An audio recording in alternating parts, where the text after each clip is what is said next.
Welcome to one of the most listened to music news podcasts in the world, SGNP, with your host, Darien Southerland.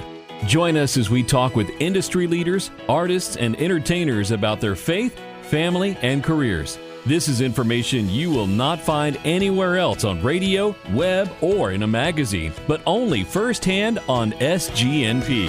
And welcome to the year-end edition of SGNP. Darien Southerland and my co-host, Arthur Rice. Arthur, we're through with Christmas, headed into the new year. Man, it went by fast, hasn't it? Well, I tell you, man, it just flew by. It just flew getting here, and then it just flew by once it got here. It's crazy. Hey, well, today we're going to do a best of show, and we're going to do – Jonathan, my producer's got the names of the folks. Jonathan, hand me the sheet that we're doing the best of show. And it's more of the business side, Arthur, that we're going to throw out there to people because there's so many Southern gospel artists and Christian music artists that listen to us. We want them to understand the business side. And from these four people here that we're going to play a little bit of, not their whole interview, and you can always go back to our website and hear the whole interview, they'll learn a lot. Folks like Ed Leonard, Maurice Templeton, Chris White, and Beckie Simmons. You think that's four good places to start? Oh, absolutely. Absolutely. You know, the great thing about this is, I've been doing this a long time. And I still struggle with knowing what to do. And man, I wish I had this resource years ago when I first started. Boy, it would have just been so much easier. And so it's pretty cool to be able to access the information that we have in this age. So use it. And folks, we're going to get – Arthur and I did one interview, and it didn't turn out. And we're going to get it done in 2019 with Daniel Ball, and he talks about social media. And if groups and artists and business people in particular are not using social media, where are they at today, Arthur? Are they getting it out there right? They are. They really are. And I hate that one didn't turn out, and I think it was just a devil. And so we're going to work on that and make sure we get that out to you. Hey, good news coming up in 2019. We'll get right to those interviews in just a second, but I need to share something before we go any further. 2019, we're going to be on radio in select markets, so you'll be able to hear the show in its entirety in select markets, and that'll include guests. We'll be able to play a little bit of music and have a little bit of fun. So if you listened to our mixtape last week and enjoyed it, which I know a lot of people did, you'll get to hear music and some fun stuff. Arthur, did you get a chance to listen to our mixtape last week? I know I did that on my own, and I told folks Arthur wasn't involved in this, but these are my favorite Christmas songs. Yeah, it was awesome. It was awesome. Did you ever think you would hear Leonard Skinner and the Kingdom Heirs on the same tape that you listened to? Probably not, but you can kind of get by with that at Christmas time. You can. But anyway, so we're going to have great guests coming up in the new year. You can always check us out on Facebook at Southern Gospel News Podcast on Facebook. Just look at that along with we're closing in on about 10,000. Well, 9,309 is how many likes we've got. 9,309 likes. And then we've got 9,413 people who follow us, which tells me there's 100 people who pay attention to what we do, but they don't want their names out there. You got any idea who that might be, Arthur? Don't know. I kind of think it may be some industry folks, but anyway, just don't want to be out there. But anyway, so that's that. Instagram, you can find us on Instagram, Southern Gospel News Podcast. You can also find us on Twitter, SGNP Podcast. And go to the website, www.southerngospelnewspodcast.com, and you can get our exclusive internet rankings. Now, what do we talk about internet rankings? You'll find out. We do our own little thing where we rank groups based on their social media following. It's not who has the number one song. It's who has the most social media followers in the world of Southern gospel and country Christian music. And it's a great little way to rank yourself. And groups, check it out because some of you may be surprised who ranks at the top. It kind of surprised me when we first started doing it. And that's why I tell everybody, if they want to know about the internet, call Daniel Ball. He'll tell them. Anyway, our hotline number, once again, 615-763-3862, 615-763-3862. Fun interviews coming up. More music coming up in 2019. Here's our interviews. We'll start it off. A little Ed Leonard right here on SGNP. Hey, before I go any further today, I want to thank our sponsor, MyPillow. Not just our sponsor, but our friends, Mike Lindell and the guys at MyPillow. They've been a sponsor of SGNP since we've started. And for the holidays, they've got a great special. They're doing a 4-pack offer. That includes 2 premium MyPillows along with 2 Go Anywhere pillows plus free shipping. And they're also extending their money-back guarantee through March 1st, 2019. And free shipping is only available for the 4-pack offer. So call them today at 1-800-544-8939, 1-800-544-8939, and say, hey, look, I want that MyPillow special offer from SGNP, the 4-pack offer. They'll help you out. I sleep on a MyPillow. Jonathan, my producer, has stolen my MyPillow before, so I had to get another one because he dingied it all up. I'm teasing. He didn't. But anyway, 1-800-544-8939. Use the code SGNP so they'll know where you ordered it from, or go online to mypillow.com and always use the code SGNP. And welcome to SGNP. Darien Southerland and my co-host Arthur Rice from up in Sevierville, Tennessee, Dollywood, probably walking around the grounds between shows. Arthur, how you doing, my friend? Good. Doing great. Well, we're going to have fun today, Arthur. We got a special guest. We're going to Nashville, and we're going to interview somebody pretty important that a lot of gospel music fans may not know by name, but I promise you they know some of the groups and artists he produced. Don't you think? Absolutely. Ed Leonard, President and CEO of Daywind Records, is our special guest today in our Industry Profile show. Ed, are you on the line, my friend? I am on the line and ready to go. Ready to go. How's it going up there in Nashville these days? Well, it's good. It's a really great creative atmosphere, with Music City kind of buzzing with all of the increased tourism and things going on downtown, all the building and everything. It's just it's a great time to be in Nashville, honestly, and for all forms of music, but especially for gospel music. Yeah, that's exactly right. Ed, tell us a little bit about your background and your family background. You've got enough kids to start your own TV show, is what I've been told. Yeah, I have 9 kids, which is I don't even know how we got there, but I certainly would not trade the world for any one of them. So it's been a different kind of life, but very neat nonetheless. And I've been working at Daywind now for 25 years. So I came out of the banking industry after college and worked for a couple of banks in Chicago. And my mom had started this company called New Day Christian Distributors in 1981 after working for Calvary Records. You remember Calvary Records? Yeah.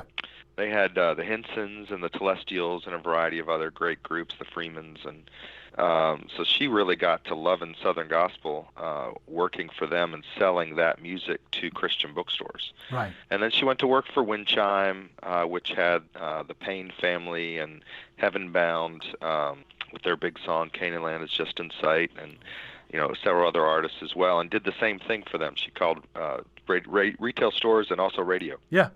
And then when they decided they wanted to kind of back away from the retail store side, it was really what she loved. So she started New Day Christian Distributors, selling to Christian stores, and developed a real nice specialty in Southern gospel music, helping artists get their product into Christian retail stores. And that has built up over the years, and she's now in her 37th year, I believe, of operation. But early on, she realized that she needed her own product, and so she started Daywind Records with the first artist being the Cumberland Boys. I remember those guys. You So remember those Arthur, guys, Arthur? Oh, yeah. Oh, absolutely. Yeah, I mean, Arthur ought to be very familiar with that, because they did at Opryland theme park what Arthur and his guys do at Dollywood. Yeah. Performing several times a day for the entire season. And I don't know, Arthur, you can tell me whether this happens or not to you and your label, but I would get a call from Depp Britt of the Cumberland Boys about October 15th of every year, just really upset with me about the things that we weren't doing for them. And I would look back, and it was every year on the same day pretty much that I would get this letter. And finally, he confessed to me. He said, "Ed," he said, "after singing 5 times a day at the theater all summer long, you just get so worn out and so that you just need to vent at somebody." And so I guess I was his venting target. But we had a great relationship with the Cumberland Boys. Does that sound familiar to you, Arthur? Oh yeah, that's true. And part of that I think too is same with us is we're kind of removed from the norm of the gospel music arena, for lack of a word to say. But and so we don't see a lot of the things that the record companies do. So we're the same way. It's kind of like what are we doing, or what's going on? And so I get that. I understand. So all Chris has to do is send you back your reports of your number one songs, and that makes you happy, right? It's like oh yeah, okay, now yeah.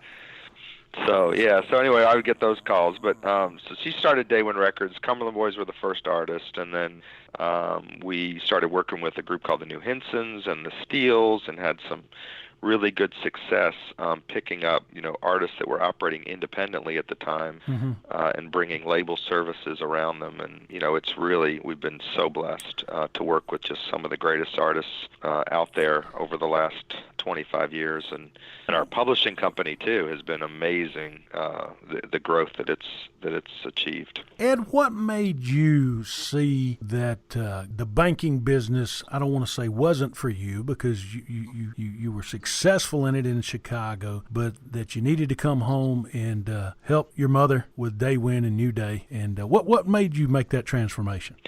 There were 2 things. Honestly, one was, the first and foremost, it was kind of a call on my life, because, I loved business and I loved music. I grew up just loving music, and the opportunity to come home and do those 2 things in an environment where the end goal is to spread the message of Jesus Christ. How could your life be spent doing anything more worthwhile? And you can go and make a lot of money somewhere, but at the end of the day, you can't. There's not enough money to fill the emptiness inside of you. But when you're working for Jesus every single day, what and I think it's sometimes hard, because you get in, and Arthur, you could probably speak right to this. It's very hard sometimes to see the impact that the things that you're doing are making on people. And you get it somewhat on the front lines, Arthur, but you don't see even the people that are listening to your songs on the radio, whose lives are literally changed from something that they hear, or who's that's the greatest case, but on an everyday case, who's just encouraged every day, in their walk by the songs that they're hearing. And to be a part of making those songs, getting that word out, helping build ministries is really affirming and fulfilling. Yeah. And the other thing she did for early on was she started Daywind Soundtracks. Right. So, if you think I don't know how many million soundtracks we've sold of those things, but if you take the songs that are popular on radio and you give people in their small churches and big churches a way to sing those songs and spread that message even further, imagine the impact. So, the Daywind Soundtracks have been arguably as influential, if not more influential, as the record label. Yeah, because I would say product. Absolutely. I would agree with Arthur, absolutely, because they've crossed not only gospel lines but genre lines, from great songs like I Can Only Imagine to a lot of other things. That y'all have been able to do. Ed, give me, you've mentioned this is not only this is a calling on your life. Give me a wow moment when you've been there at Daywind, New Day, and looking at the business, and you just sat back for the first time, or maybe a time that you can recall, and you just said, wow, I can't believe that's just happened, or that's transpired, or something that could only be ordained in heaven that had happened, that you can recall right off the top of your head. I don't want to mention necessarily names, but just seeing transformation in the lives of artists, where maybe things aren't going very well for the artist, and then 5 years later they're just a changed person because God has made that change in their lives. And when you see, I'll just give you a couple of things, but when you see the power of a song for the very first time, like the very first time I heard My Name is Lazarus being sung live with Greater Vision, just the electricity that just came through that room, was unreal. I mean, just literally supernatural. I mean, of a higher plane that only Jesus can occupy. Just that kind of electricity. But there's all of those songs over the years. For me, I kind of look at it through songs, and I wish I could have been there. And another Perry song that Joseph Habedank sings, If You Knew Him, and Rodney Griffin songs throughout the years, and the countless Karen Peck's kind of growth over the past 10 years with us, Grammy nominated several times and Gospel Music Hall of Fame inductee, and seeing God really pour his favor on people who have knelt at his feet to serve him for years. That's just especially gratifying to me. So what's wrong with living right anyway? Hey, I'm Karen Peck Gooch from the River, and you're listening to SGNP. And end up with 8 cruises in 1 year. Yeah. And then in addition to that, the Singing News magazine, and in addition to that, Chris White and I, we started Reach Satellite Network. Right. We bought it from Carol Magruder's brother-in-law. Mm-hmm. He was in Sacramento, California. Yeah. And then they got involved with the Quartet Convention and the Southern Gospel Music Association. And the first thing I knew, I was on traveling full time. Let's back up and talk about the Singing News. Yes, sir. I started advertising the Singing at Sea on the back cover of the Singing News. I bought it from J.G. Whitfield. Mm-hmm. Well, one day Jerry Kirksey called me and he told me, he said, Maurice, we can't print the Singing News this month. And I said, what's the problem? He said, the post office won't take our check. And he said, the printer won't print it. I said, oh, man, we can't do without the Singing News. I said, let me talk to JG. So I talked to Mr. Whitfield, and I said, Mr. Whitfield, I'd like to buy half of the Singing News and keep it going. So he said, well, come down here and talk to me. So I went down and talked to him. And I took another CPA with me, and we stayed down there about 2 days and audited it. And, he was broke. I mean, he was so broke. Yeah. He never would have got out. So I told him exactly where he stood. And he said, oh, you don't know. He said, I'll pay for it out of my grocery store. Well, he never printed it. So I came back, and Charlie Burke, he's pretty sharp in figures. Charlie was really sharp. Yeah. So I called Charlie, and I said, Charlie, here's what I got. Here's what JG wants for it.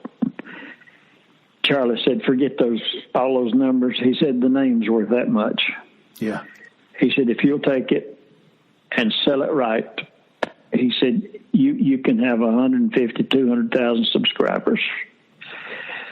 So Charlie Burke's really the one that all I could see was how much money I was going to lose. Yeah. But it took me about a year till I got it to breaking even. And I got it back up in publishing, and then I put it into a magazine form, and it was in tabloid form. Yeah, I remember that. And I switched it over to magazine form, and then the subscription was $10 a year. Mm-hmm. So I met with about 50 groups, I guess, at the Quartet Convention, and I bought them all a steak, every one of them. Smart man. We had a steak supper. And I said, if you'll buy a page for a year for advertising, you pick the page, and I'll give you the page 3, page 5, page 7, page 6. And I sold about 25 pages right there at the Quartet Convention. Then I started giving the groups, if they sent me 10 subscriptions, they keep half of the money and send me half of the money. Mm-hmm. And that's how we went from, well, JG thought he had 20,000 subscribers, but when I got to looking at it, 15 of them were free because he owed them money for singing for him. And he was trading that on advertising. But it just slowly grew, and the guys really, every one of them got behind me and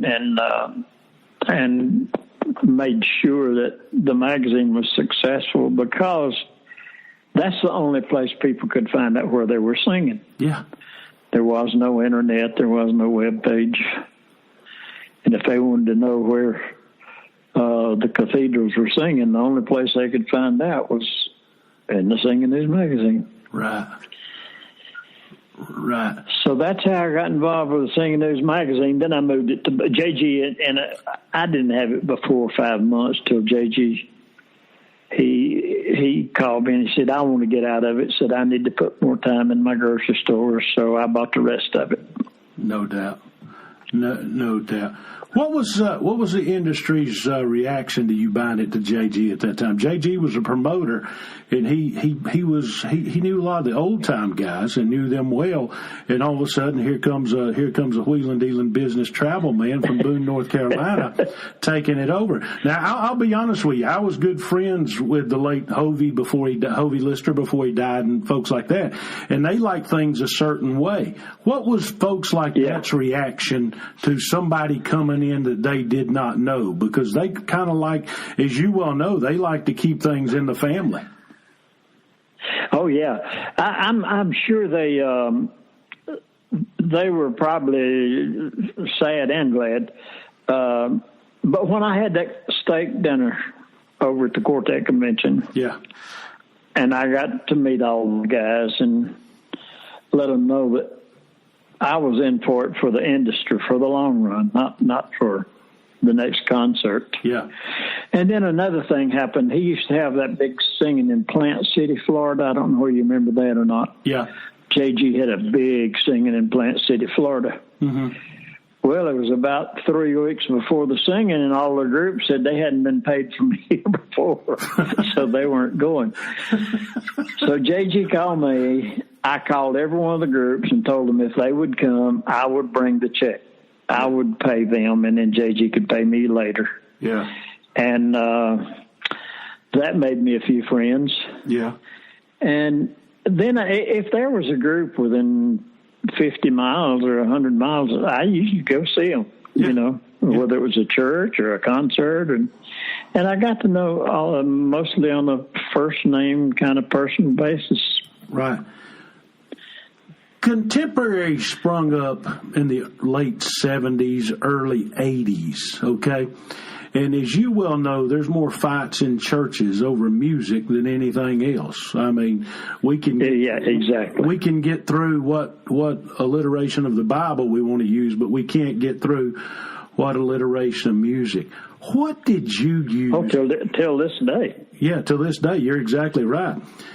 What definition did you use back in the day to decide for the magazine what would be considered contemporary and what would be considered Southern gospel? Because, as you well know, the songs the Imperials sang in the late 70s or the songs Dallas Holmes sang in the late 70s wasn't considered Southern gospel, but yet in some circles, here we are in 2018, the Imperials would probably be totally Southern gospel. So what definition did you guys use back then?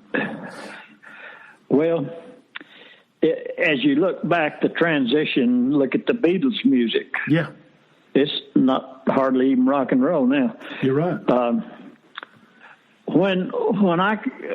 was one of the first big things that was coming in when I came there. They had a contemporary chart. JG had a contemporary chart. Had a black gospel chart too, didn't he? Did he have a black gospel? He did. Yeah. And at one point he had a country music chart. Wow. Country gospel chart. Yeah. So the first thing I did, the very, very first thing I did, and I did this on the advice of Eldridge Fox. Mm-hmm. Eldridge Fox was one more sharp guy in gospel music. Yeah, he was. Good man. Eldridge Fox said, Maurice, you can't be all things to all people. He said, if you want to get into contemporary music, start a contemporary magazine. Yeah. If you want to get into black gospel, start a black gospel magazine. Yeah. He said, but I'm telling you, you're going to lose them. And I thought that made a whole lot of sense, so I just cut out every chart except the Southern Gospel Music chart. Then I put a questionnaire in the Singing News, said, what is Southern Gospel? Mm-hmm. Well, if I got 1,000 responses, I got 1,000 ideas of what Southern Gospel music is. Yeah. So then I wrote an article and I said, I'll tell you what Southern Gospel music is. If I like it, it's Southern Gospel. There you go. I like you. I like you.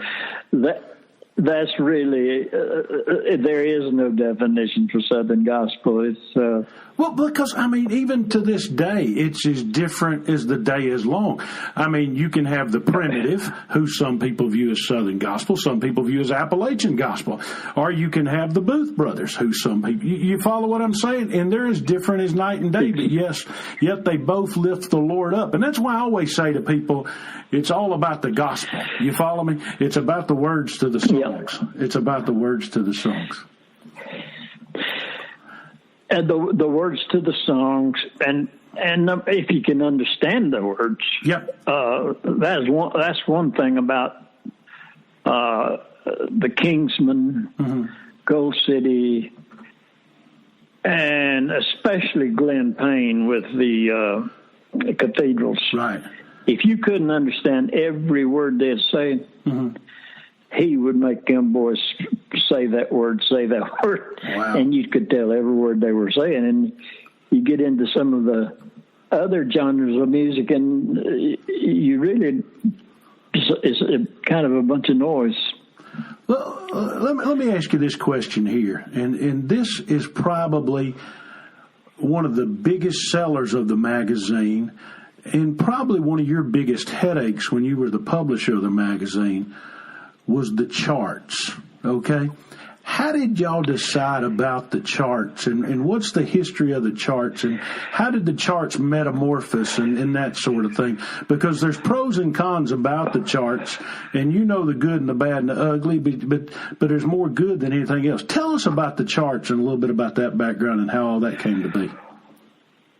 Well, that's the first question I had. I asked Kirksey, I said, Jerry, how do you decide who's a charting station and who's not?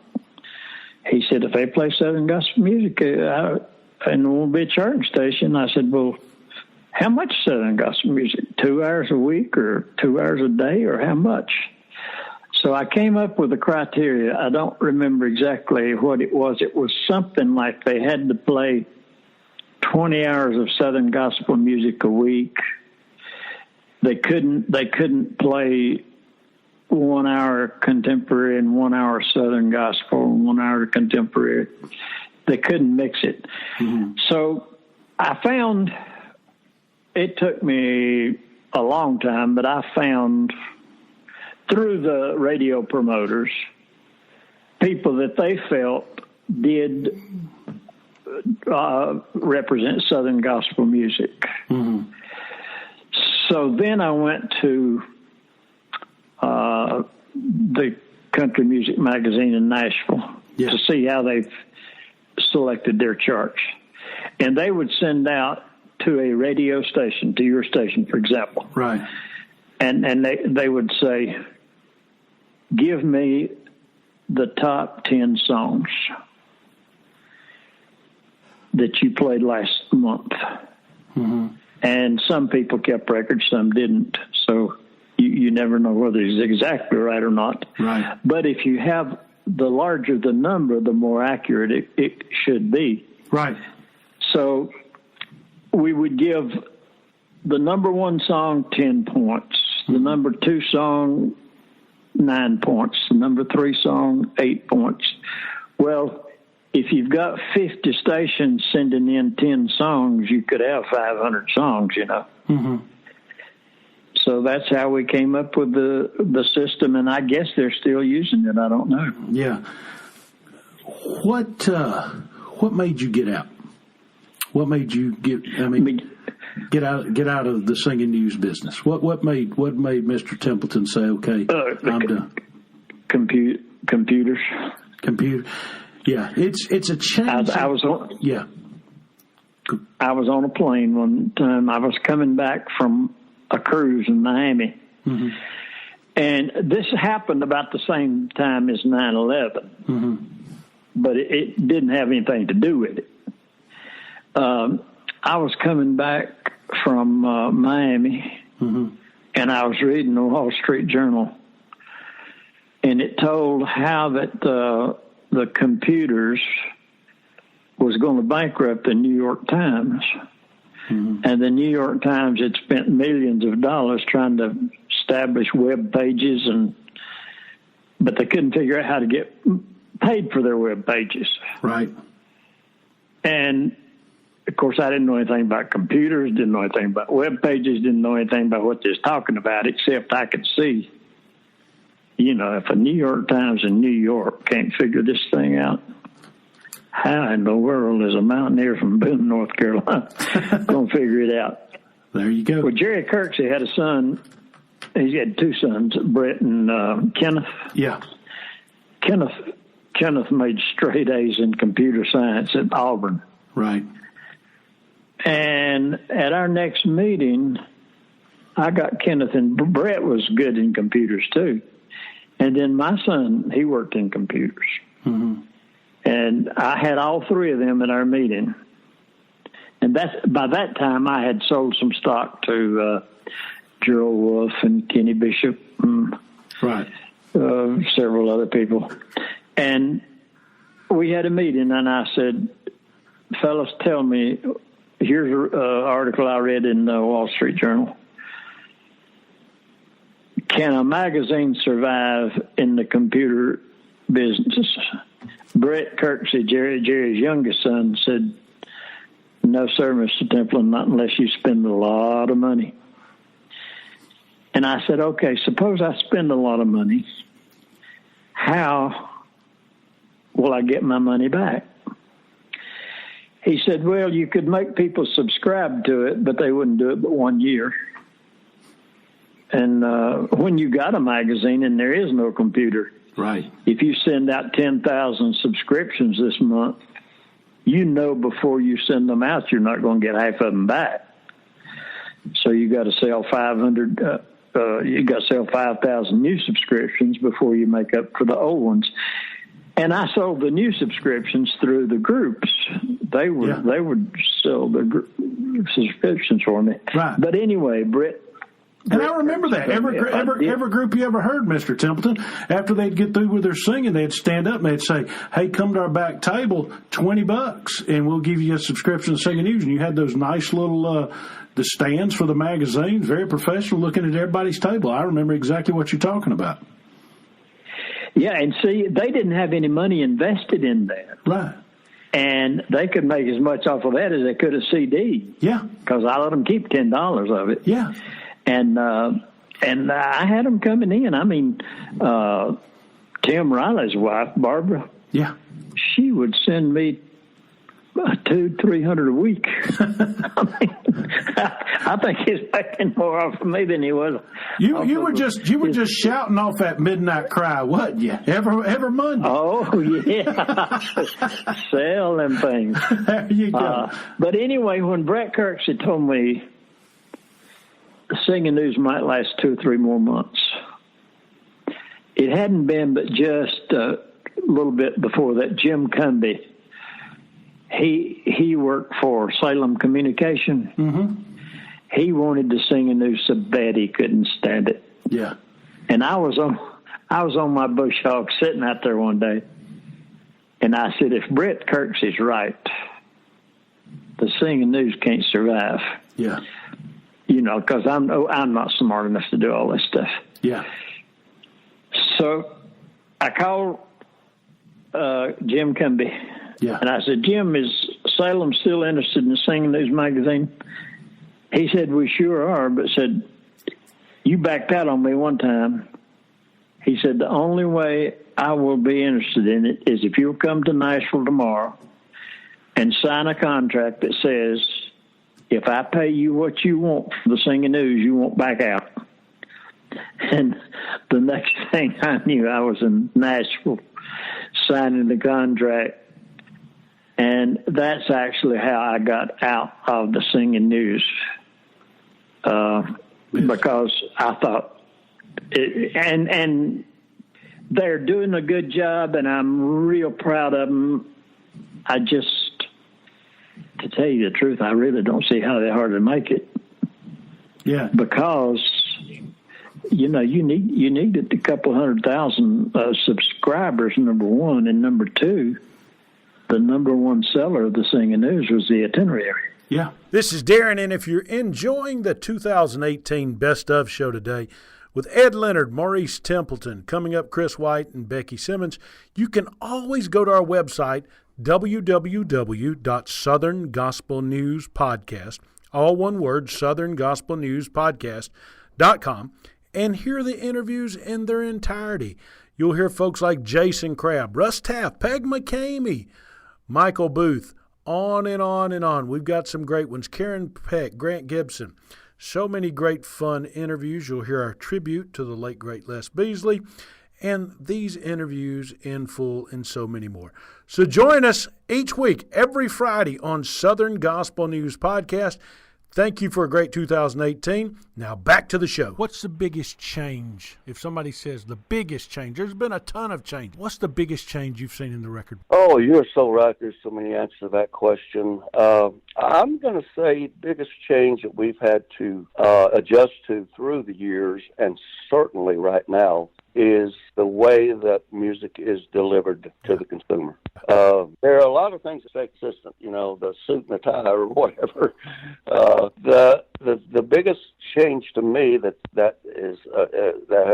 I've experienced now, probably 4 or 5 changes, is the delivery system.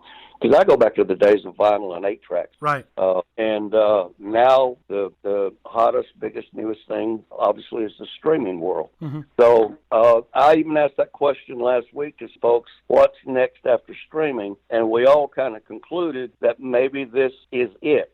Whether it is or not, I don't know.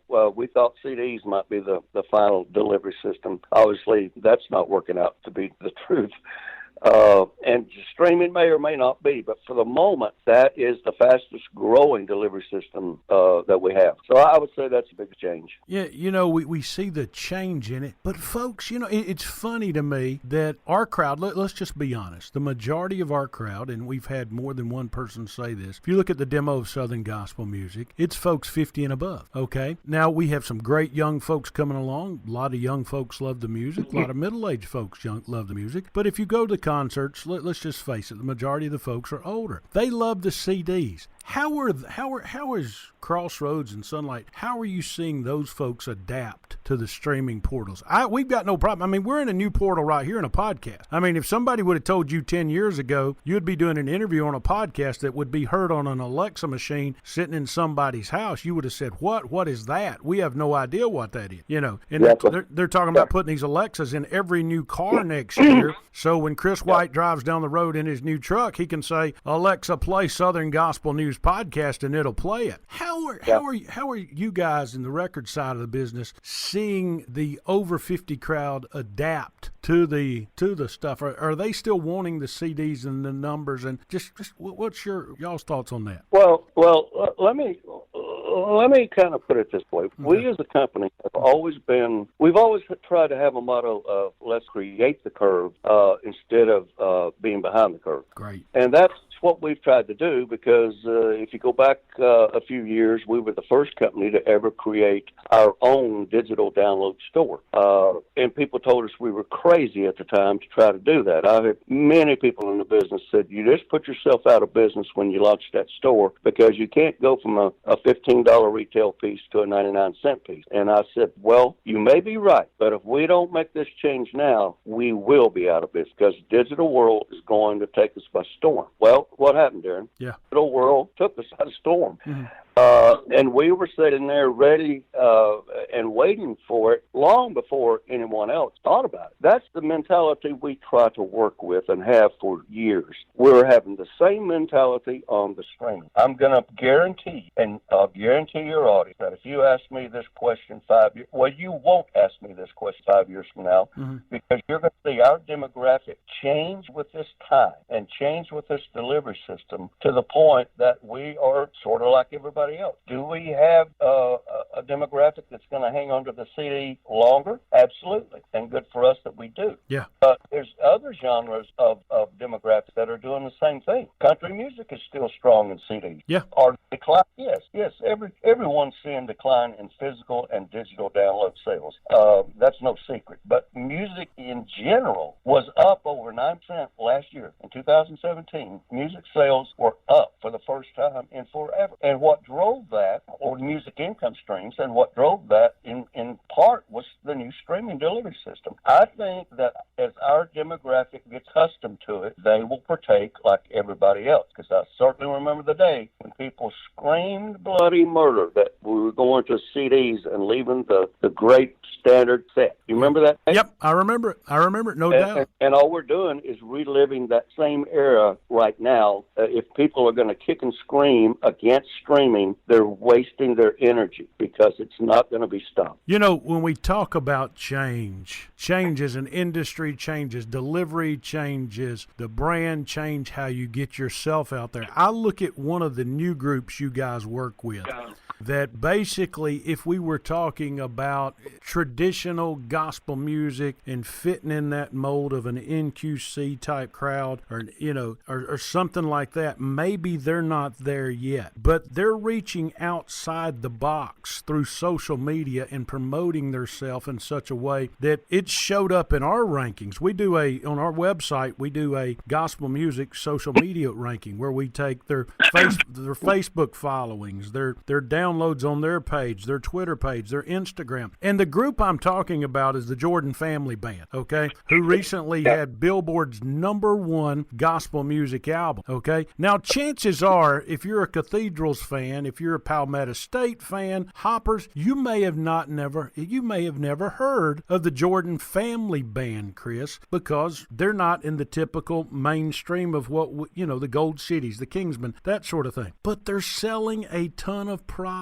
How is social media evolving to affect the record side with folks like Jordan Family? Because, see, I think it's great. I think it's awesome because they're taking the music to a generation of folks. It's kind of like this right here, and I'll use this analogy. Back in the day when you might not have been living for the Lord, you may have been out shooting pool somewhere. But if somebody had walked in where you were shooting pool and they would have said, "How many of you like gospel music?" you may have raised your hand. You follow what I'm saying? They're taking that music to an audience that through social media. How is social media changing it all for us, Chris? Well, it's everything, Darren. And I mean, if you could just live in our building, in our corporate office for a day or a week, you would see the emphasis that we have on all of the art and make social media the train that it is. Randa Jordan has absolutely knocked it out of the park.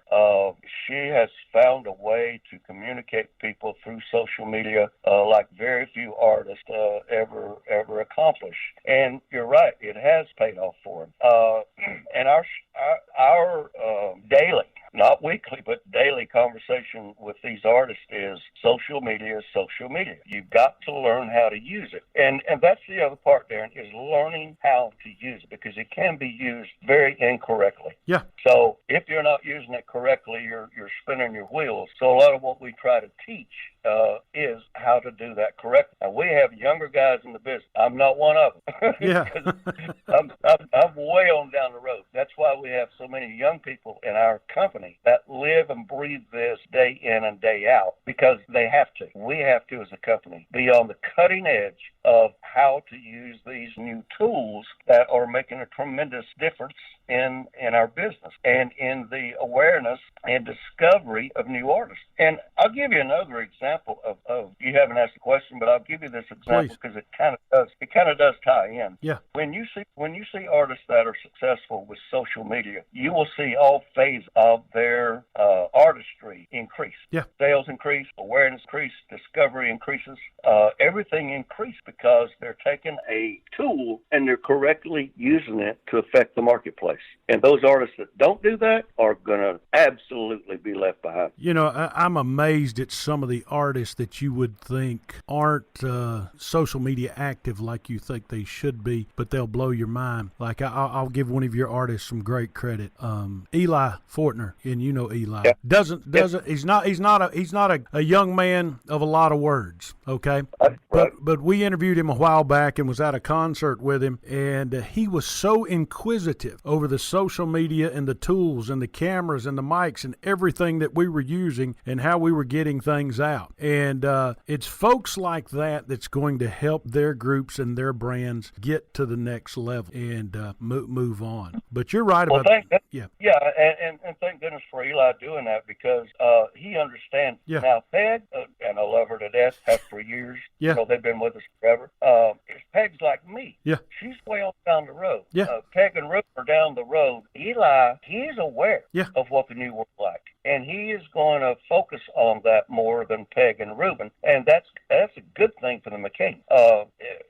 And I parallel that to myself. It's a good thing we have all these young people in our company that love digging into this day in and day out, because we have to sustain and grow our success. And so does every artist. Yeah, no doubt. You mentioned before we went on the air, and you mentioned Maurice Templeton, and we were talking about him before we went on the air. Maurice, such a giant in this industry. I don't think people that love gospel music give him enough credit for what he brought this industry to and how we miss him and his wisdom here to this day. What did Maurice mean to you, Chris?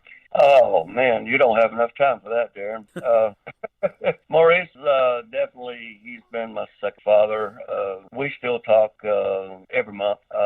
We had such a close relationship. We had a very unique relationship, and Jerry Kirksey was the same way, in that we were best friends. Jerry and I were like brothers. Maurice and I were like father and son, and still are. But we knew how to separate the business from personal. Yeah. And just because we loved each other and respect what each other represented in our business, we knew how to separate that, and we did a good job of doing that. But Maurice Templeton was just, like I said, he was not only for me, he was the undergirding for so many artists in this business. Hey, this is old Dennis Swanberg, and I'll tell you, listen to SGNP. It's good. It's real.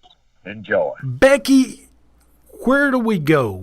You've seen gospel music change. You've seen the sound change. You've seen the travel schedules change. You've seen Sunday nights disappear in a lot of areas. Where are we going to see the growth? Where are we going to see where do we see in gospel music? And because gospel music, and for everybody that say, "Oh, gospel music's dying off," it's not dying off. All you got to do is look at our numbers on downloads, on how many people's listening to this show. They're craving it. But where do we see? You see it firsthand. Where are we going in the next 10, 15, 20 years? I mean, Darren, I've heard people say our music is dying for the last 30 years. It is not dying. Right. It's stronger than ever. Our crowds are growing. Our age group is getting younger, which I have preached that for years, and I'm so excited about that. I mean, I just think it's going to broaden. It's going to be, and believe you me, I love quartet music. I love it. There's nothing better than a bass singer and a tenor singer. But you know, some of these mixed groups, some of these duets, I mean, it's going to broaden just like other forms of music have. Yeah. I mean, it's only going to grow. Yeah. And it is growing. Let's just face it. As great as the Statesmen and the Blackwoods were back in their day, would they be hard to book in today's time, Beckie, if they sang exactly the same way they sang in the 50s and 60s right now? They'd be kind of tough. I think they would yeah, but I mean, I think they would have their place in their fans. But yeah. Yes, I mean, music grows and times change a little bit, although the basics stay the same. Yeah. Yeah. Yep, no doubt. You know, the words, the music, the story, the message, it all stays the same. All right. I'm glad we're appealing to a younger audience these days. I mean, that makes me happy. I've got to give you an out on this next question, okay? And it's the last one I'll ask you because you're busy and I know you got to go. And before your phone rings 5 million times up there at BSA World this week after people hear this interview and say, I want Beckie Simmons to book my group, how does BSA World choose, or not choose, but take groups under assignment to book them? What's kind of the method that you guys look at? Well, the way I looked at it several years ago and the way I look at it now, I look at it two different ways. Okay. Used to, I love to take a new group, work with them. Today, they have to have some kind of demand, some kind of exposure. I don't have the time to help manage or create anymore. I love that. I used to do that a lot. Mm-hmm.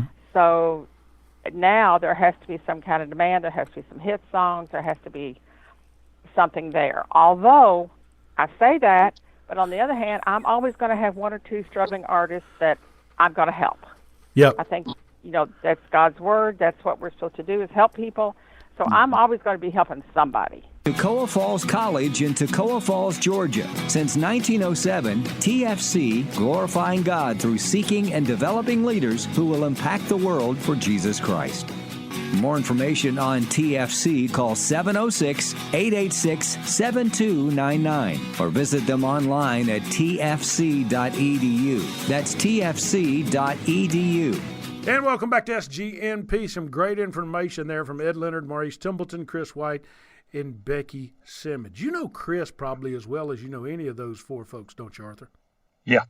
And Chris, shrewd guy, smart guy. Smart. I mean, smart. People really, they don't understand how much he really knows about this industry, and well, not just our industry, but man, you can learn a lot, glean a lot from him. Maurice Templeton as well.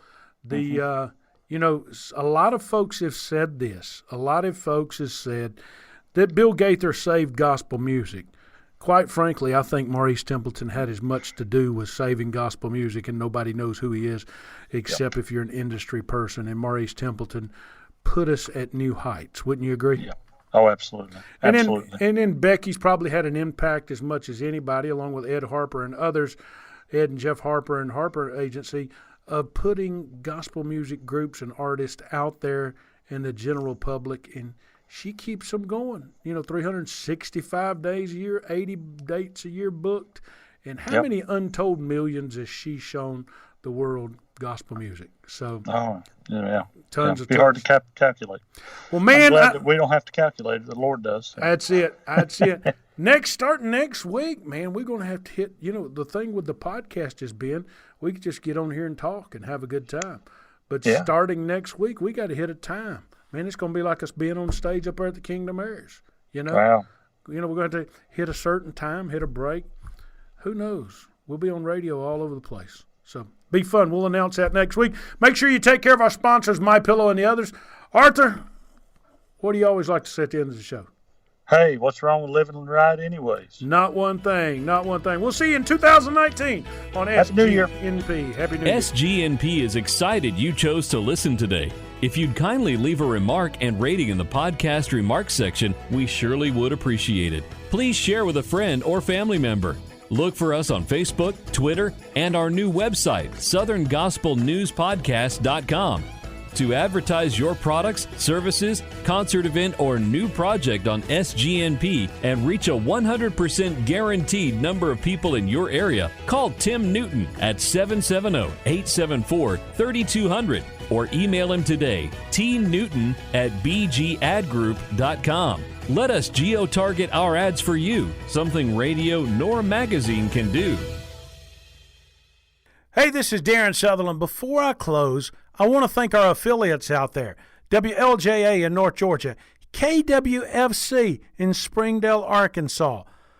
The new one, The Andrew Burnett Show, heard all across the country, and online, TheLightAtlanta.com, playing Southern gospel music online. We're adding affiliates every day. We're partnering with Ken and the folks over there at Gospel Music TV real soon. So we look forward to that partnership. If your gospel music entity would love to partner with SGNP, get a hold of us. It's real simple. Folks, here's the deal. We've reached out to literally every form of media in gospel music. If we've missed you, I'm sorry. But we've had great partnerships with folks like Paul Heil and others. If you haven't heard someone on the air, it's not because we hadn't reached out. We hope everyone is successful, no matter if they're a radio station, a magazine, a website, a group, whomever it is.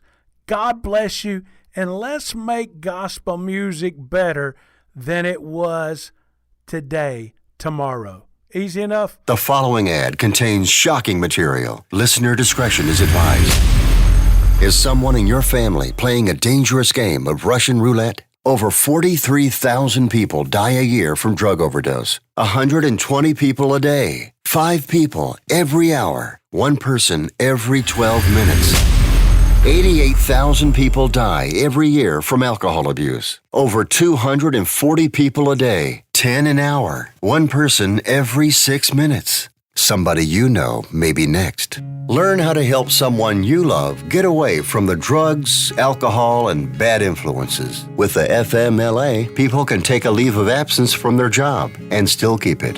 800-980-1761. 800-980-1761. 800-980-1761. That's 800-980-1761.